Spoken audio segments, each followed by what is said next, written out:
January 12th, 2023, Thursday of the first week in Ordinary Time. A reading from the letter to the Hebrews. The Holy Spirit says, "Oh, that today you would hear his voice.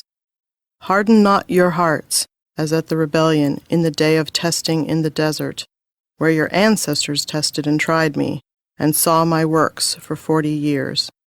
Because of this, I was provoked with that generation, and I said, they have always been of erring heart, and they do not know my ways. As I swore in my wrath, they shall not enter into my rest.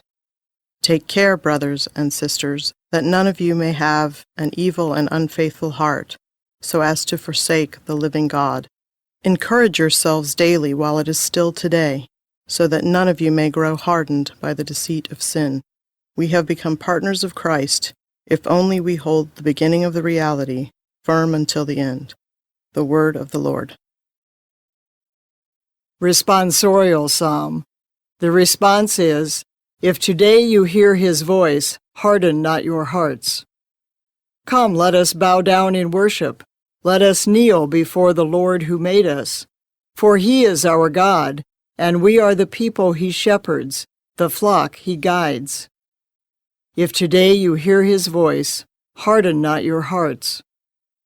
Oh, that today you would hear his voice. Harden not your hearts as at Meribah, as in the day of Massah in the desert, where your fathers tempted me. They tested me, though they had seen my works.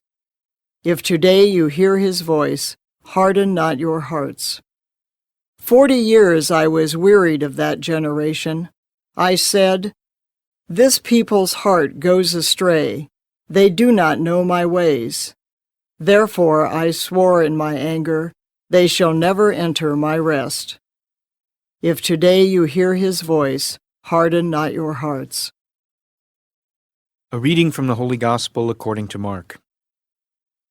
A leper came to him, and kneeling down begged him and said, "If you wish, you can make me clean."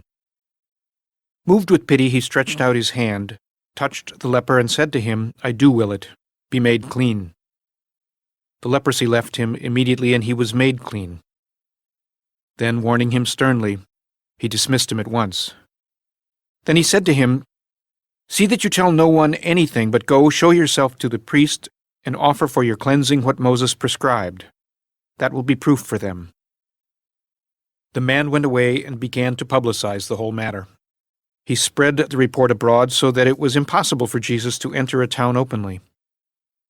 He remained outside in deserted places, and people kept coming to him from everywhere. The Gospel of the Lord.